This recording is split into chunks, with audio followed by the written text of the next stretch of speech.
Today I would like to talk about a hero. A true British hero. Donald Fraser Gould McGill. He was a hero.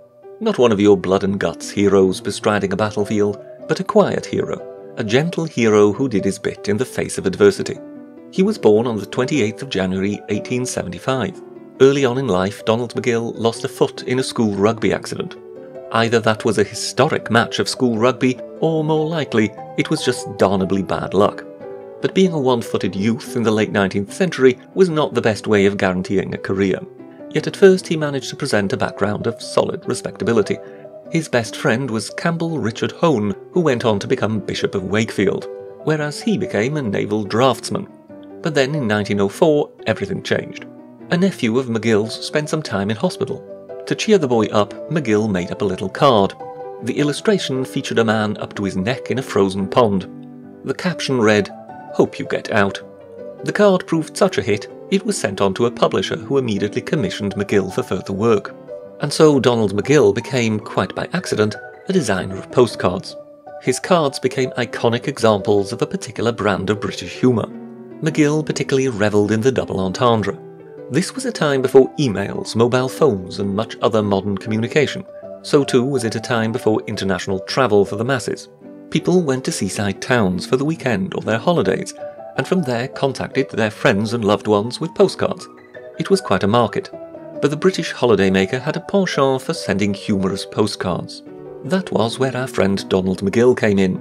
He was incredibly prolific, producing about 12,000 designs throughout his lengthy career. More than 200 million cards bearing his designs were sold. These figures sound impressive, but he was only ever paid for the supply of the artwork. He received no royalties. So life was never that easy for Donald McGill. He struggled for money. Yet his work was one of the staples of British humour, of British life. It is worth pointing out that McGill also provided plenty of patriotic card designs during the First World War. A total of 1,500 designs. Why this did not seem to be the case during the Second World War, I do not know. I have not come across any Second World War designs. One can only hazard a guess that censorship during the Second Great War was somewhat more stringent. Incidentally, in 1941, the great George Orwell commented on the British phenomenon that was the Seaside Postcard and singled out Donald McGill as the best of all the postcard artists. In fact, his essay was titled The Art of Donald McGill. Punch magazine, tongue no doubt firmly lodged in cheek, deemed McGill the most popular, hence most eminent, English painter of the century. As people were buying, McGill kept on churning out card design after card design.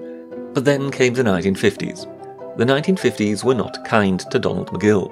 In 1951, a Conservative government swept back into power, and with it came a chill wind for a designer of bawdy seaside postcards. Whether Winston Churchill quite knew what swept into Britain under the auspices of a Conservative government, who knows? For he himself certainly was known to have quite a sense of humour. But the Tories proved quite determined to crack down on the decline of morals they felt had set in during the war. Committees began sprouting up all over the place to adjudicate on taste and decency. Books were censored by the thousands. Every seaside resort now had its own watch committee, which would rule on which postcards were suitable for sale in the seaside shops of their towns. I think we can all quite fairly assume just what sort of person would come to sit on such a watch committee. The climate was turning markedly frosty, so it will come as no surprise that soon enough the law had Donald McGill in its sights. In 1953, an Isle of Wight vicar complained to his local newspaper. Within no time, police raided 5 seaside shops, confiscating more than 5,000 cards. This was only the beginning. Raids on seaside shops began happening all over the country. McGill's cards were ordered confiscated and destroyed in the thousands, possibly tens of thousands, all under the 1857 Obscene Publications Act. You will no doubt be heartened to hear that the Obscene Publications Act, albeit in amended form, is still in force today, though it operates somewhat more leniently for postcard designers these days. The following year, 1954, Donald McGill was prosecuted and put on trial in Lincoln. Some would call it a show trial. Donald McGill, the genteel one-footed postcard designer who had never hurt a fly, was 79 years old. Badly shaken and after a feeble attempt at defence, he was persuaded to plead guilty on the obscenity of 4 of his card designs. These 4 cards were banned with immediate effect. A further 17 cards publishers had to promise not to republish once stocks ran out. Donald McGill was fined £50, with £25 costs. But more so, the ruling cost Donald McGill thousands of pounds in lost earnings. But it got worse. McGill was by far not the only person to be arrested and prosecuted over Seaside Postcards. Publishers and artists alike were under the cosh. There were several trials. This purge was a devastating blow to the entire little cottage industry which supplied humorous saucy postcards for seaside resorts. Several companies involved were made bankrupt. With much of his network smashed by this censorship, times would prove much harder now for McGill, whose eyesight was gradually beginning to fail. But if anything, he was a survivor, and so he kept on going. The censorious purge of the 1950s would not last forever. Many began to realise things had gone too far. So came to pass one of the strangest developments, whereby old Donald McGill, the one-footed postcard designer, appeared to give evidence before the Parliamentary House Select Committee in 1957 in an inquiry into amending the 1857 Obscene Publications Act. What was his advice to the committee?